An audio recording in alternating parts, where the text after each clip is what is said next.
Hello students, in the last lecture of a projectile motion, we have derived the time taken by a projectile to reach the maximum height. In this portion, we will try to find out what is the maximum height attained by a projectile during its course of motion. So we have projected a body from the origin with the initial velocity v0 and the angle of projection was theta. At this point, which is the maximum height of a projectile, after which it will start coming back to the earth. So this y coordinate is denoted by h, and the velocity at that instant we know will only be v0 x, that is equal to v0 cos theta, and at this point the y component of the velocity was 0. You have three sets of equation in one dimension, and in the projectile motion we study x component and y component separately. So in this lecture we will derive the formula for the maximum height attained by a projectile. So clearly from the diagram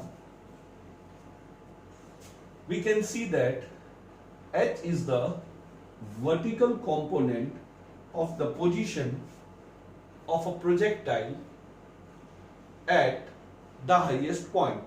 Now you have a three sets of equation. We need to derive h. So either we can use this equation number 3 or we can use equation number 2 to derive the height. Also we know that time taken to reach the maximum height was denoted by Tm. So Tm, which is the time taken to reach maximum height, it means we know the formula for the time was v0 sin theta upon g. So this was, I think, your equation number 5. Now the final velocity at this instant is 0. I want to find out the height, so I use equation number 2, where in the place of displacement I can write y minus y0 is equal to v0 y t plus half ay t square. Because we are dealing with the height is a vertical component, so I am using the y component equation only. y0 we know is 0, ay we know it is minus g, and in the place of t we can write tm, that is the time taken by a projectile to reach the maximum height, and this y, that is a y component, is denoted by h now. So h is equal to v0 y was equal to v0 sin theta. In the place of t I write tm minus half g tm square. Now substitute the value of tm in this equation. So tm is v0 sin theta by g minus half g, it is tm square, so it becomes v0 square sin square theta by g square. Therefore h is equal to v0, that is v0 square sin theta, that is sin square theta by g minus half, 1 g is cancelled, so we are left with v0 square sin square theta by g. So clearly both are the like term. It is like 1 minus half, or you can take the LCM, otherwise both are the like terms. that is 1 minus half, it becomes half. So half V naught square sine square theta by g. So this is an expression for the height or the maximum vertical component of a projectile. So we refer this as a maximum height achieved by a projectile expression. Now let us see the fourth expression, that is time of flight. Time of flight means how much time the projectile takes to return back to its original position. Original position here means not this position. Again it come back to the surface of the earth. At this instant the velocity is v vector, say it is its final velocity. Again we resolve it. This angle will be theta. This will always be v naught cos theta, that we have discussed many times. The horizontal velocity remains constant and this will be equal to v sine theta. So this value will be v sine theta. Now we have to find out the time of flight. Time of flight we denote it by TF. That is time interval for which you can say a projectile remain in the air, or the time taken by a projectile to come back to the surface of the earth if it is projected from the surface of the earth.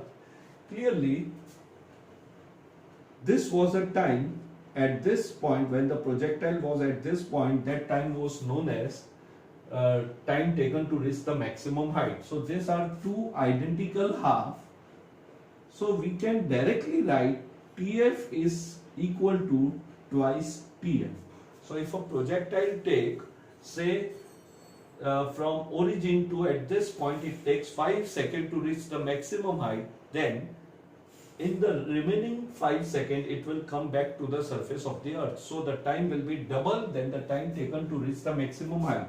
So I can write TF is equal to twice V naught sine theta g. So this is an expression for the time of flight. Let us name this as equation number 7. You can also derive this equation. See, when the body or a projectile strike or comes back to the surface of the earth, what will be its y coordinate? Its y coordinate will be 0 because the body is at this point and it has only x component. So I can also use second equation where it will only have the x component and the y component will be equal to 0.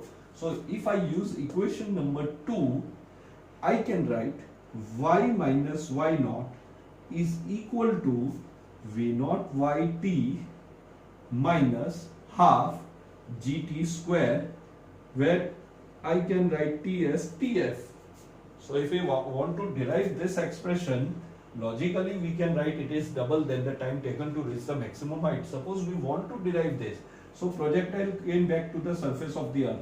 Now it has only this component, x component only, the y component is 0. So y naught was 0, this y also now becomes 0. So equation becomes 0 is equal to, in the place of v naught y, I can write v naught sine theta tf minus half g tf square. Therefore, if I take this to this side, minus minus will be subtracted and tf will be subtracted. So v naught, it will be cancelled.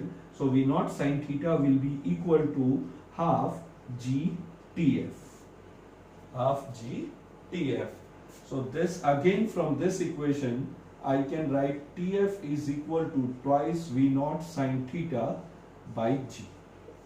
So you see these are the same expression. So this is the derivation part for the time of flight, or logically it is better we take the time of flight to be double than the time taken by a projectile to reach the maximum height. Now let us derive an expression for the range of a projectile. Now range is nothing but the horizontal distance covered by a projectile. So when we projected this body with the initial velocity theta, this body will come back to the surface of the earth. So this maximum horizontal distance is called as the range of a projectile. So this is nothing but a maximum horizontal distance.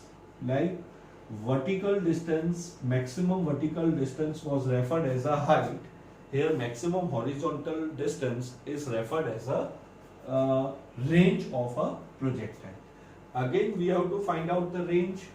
This particle or this projectile have only the x component, the y component is 0. Also we know that time of flight. Now what was the derivation for a time of flight? So time of flight Tf was equal to twice V0 sin theta by g. This was the time of flight. Now we take the x component of this equation. So I can write x minus x0 is equal to V0 x Tf plus half ax Tf square. Because we are dealing with the horizontal, I will take a x component of this equation. Again initial position was 0, ax was 0. So in the place of x, now I can write r V0 x is equal to V0 cos theta, and what is the time of flight? 2 V0 sin theta by g, and this portion is cancelled or it becomes 0. So this is equal to r is equal to twice V0 square cos theta sin theta by g. Now the trigonometric formula is 2 sin theta cos theta is equal to sine of 2 theta. So this is the trigonometric formula. 2 sin theta cos theta is sine 2 theta. So in the place of these three terms, I can write r is equal to V0 square sine 2 theta divided by g. So this is an expression for the range of a projectile. This is an expression for the range of a projectile. So you have to remember this equation also for a range, that is a maximum horizontal distance. Now let us discuss about a case that by how much angle a body should be projected so that the range is maximum. Because in a game like a javelin throw, if you have to win, you should throw a javelin at a proper angle. So what should be the angle of projection so that this horizontal distance or the range comes out to be maximum? Now it will come out to be maximum at one particular value only, and that we have to find out the particular value. So this is the formula, general formula for the range. Suppose I projected a projectile by 20 meter per second at an angle of 30 degree. So it will be 20 square sine of 2 theta means sine 60 divided by g. But now I want to find out a case, or you can say a sixth part of this projectile motion, maximum range. Maximum range here means what should be the value of theta so that r becomes r max. So for range formula, V0 square sine 2 theta by g. Here V0 and g are constant. V0 is a velocity by which you projected a body. G is acceleration due to gravity, which is constant. So the maximum value, if I want r to be r max, sine 2 theta should be equal to 1, because the maximum value of the sine function is 1. So for range to be maximum, sine 2 theta should be maximum, and we know that the maximum value of sine and cosine function is 1. That is, sine of 2 theta should be equal to 1, and therefore where the sine theta is value of sine function is 1, this is at sine 90, so this is sine 90 degree. Sine 90 is equal to 1. Therefore, taking the trigonometric inverse on both the side, we can write 2 theta is equal to 90 degree. So theta should be equal to 45 degree. So this is the angle by which a body should be projected. It means if you project any body making an angle theta with respect to x-axis, this horizontal distance will be maximum. This horizontal distance will be maximum. So if I substitute this theta is equal to 45 in this equation, it becomes sine 90, and therefore we can write R max is equal to V0 square by G. So this is the formula. So R range means the horizontal distance covered by a body, and if I say maximum horizontal distance, it can be a R max also, which is possible only when the theta is equal to 45 degrees. So the maximum horizontal distance can not or will not exceed V0 square by G in any situation. So the maximum value of theta should be 45 degree. For all the other values of theta, the range R will be less than R max. So if you project a body by 30 degree or 60 degree or 70 degree or 10 degree, 20 degree, the range will always be less than this R max, or for an angle 45 degree, the range is maximum. So you have to keep this in mind. And another formula, that is a maximum horizontal distance, is V0 square by G, and range is the horizontal distance, because as the angle of projection will change, the horizontal distance of a projectile will also change. So let us write all the formula related with the projectile motion. So if you want to find out the x coordinate at any instant, it is x is equal to V0 cos theta into t. If you have to find out the y coordinate, y is equal to V0 sin theta t minus half gt square. So that is where we are using this equation number 2 for writing the coordinates, and the equation of trajectory, that was a parabolic path. So equation of trajectory was y is equal to x tan theta minus half g V0 square cos square theta into x square, where ax plus bx square was constant. So that was the equation of trajectory, that is a parabolic path. We compared this equation with the standard equation of parabola, ax plus bx square. Then we derived the expression for Tm. Tm was the time taken by a projectile to reach the maximum height, and it was V0 sin theta by g. And time of flight, that is the total time, is twice to Tm, that is twice V0 sin theta by g. Then the maximum height achieved by the projectile is h is equal to V0 square sin square theta upon twice g. Then we have a range is equal to V0 square sin 2 theta by g. Then R max, that is a maximum horizontal distance, that was equal to V0 square by g, and the theta by which a body should be projected should be 45 degree. so your R becomes R max. So if you project any body by 45 degree, the maximum horizontal distance is called as a R max, that is a maximum range. For all the other angles other than 45 degree, the range will be less than R max. You have to keep this in mind. Now let us see a situation where the range comes out to be equal.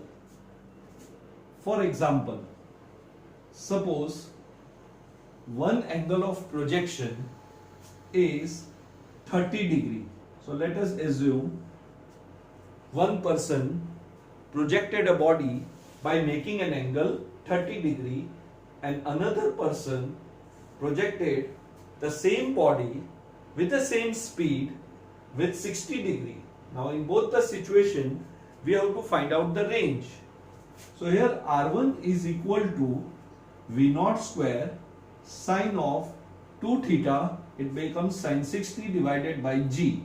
Now sine 60 is root 3 by 2. So range comes out to be root 3 by 2 V0 square by G. For the person who projected the same body with the same speed, so speed is same, G is constant.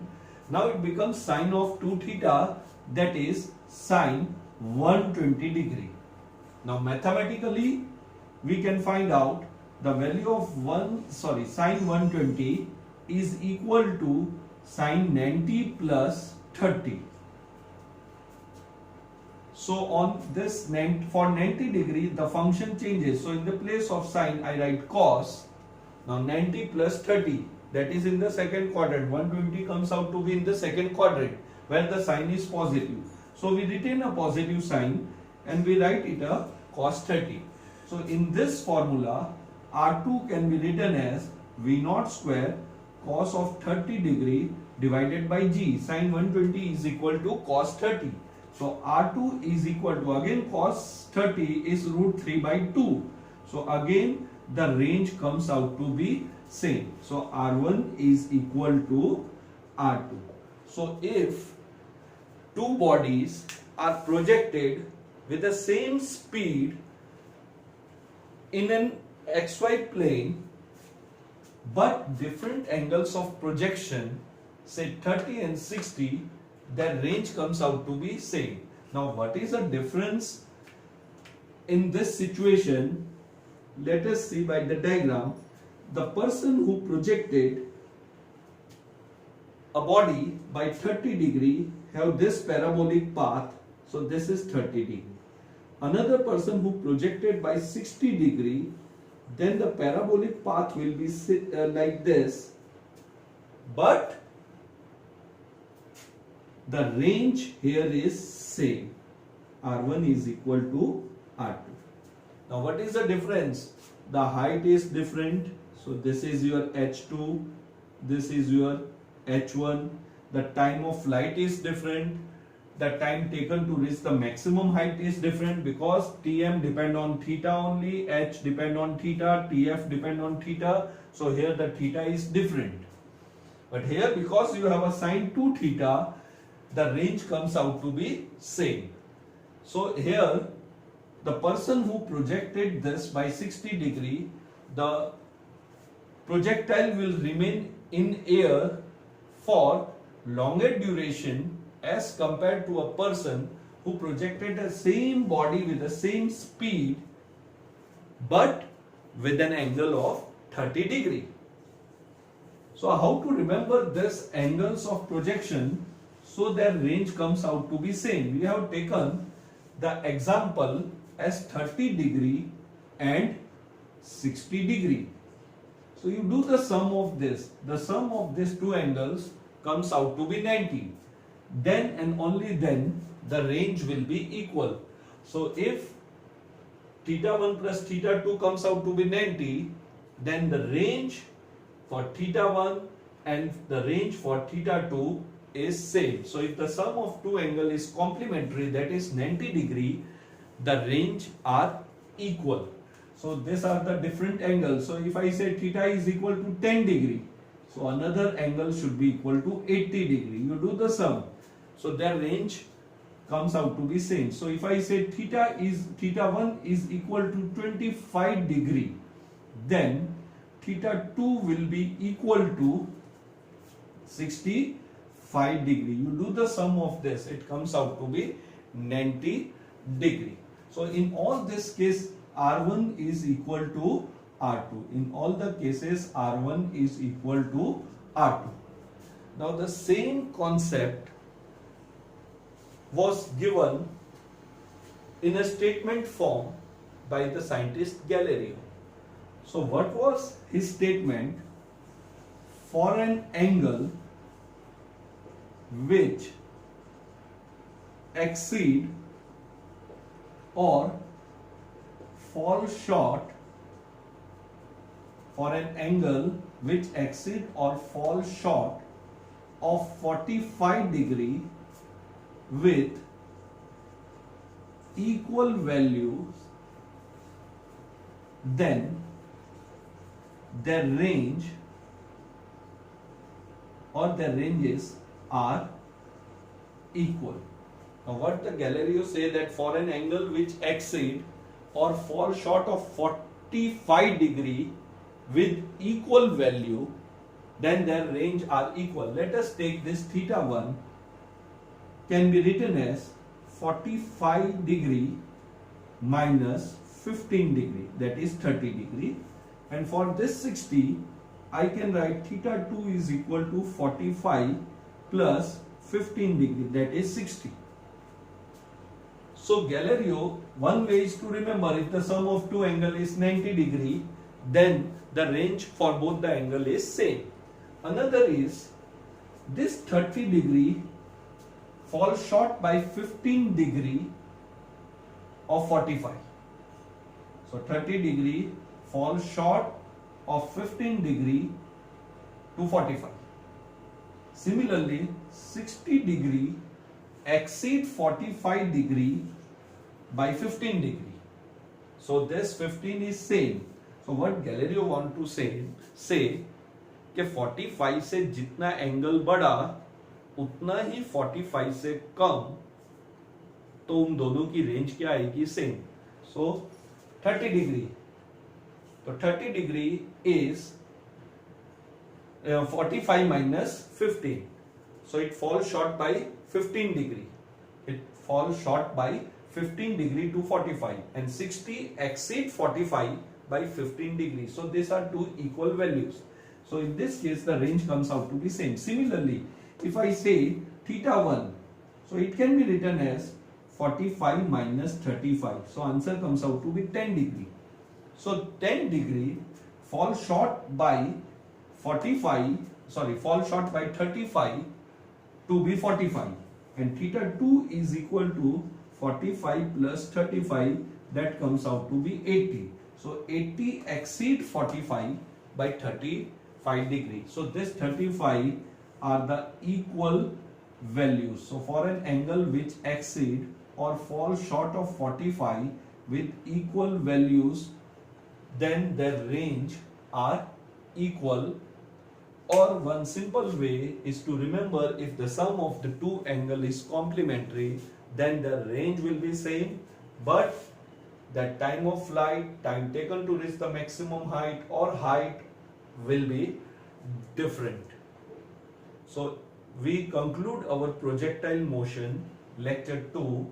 In lecture 3, we will try to do some basic numericals of a projectile motion, and we will try to find out coordinates or time of flight or time taken to reach the maximum height or range, etc. in the coming lecture. Have a nice day.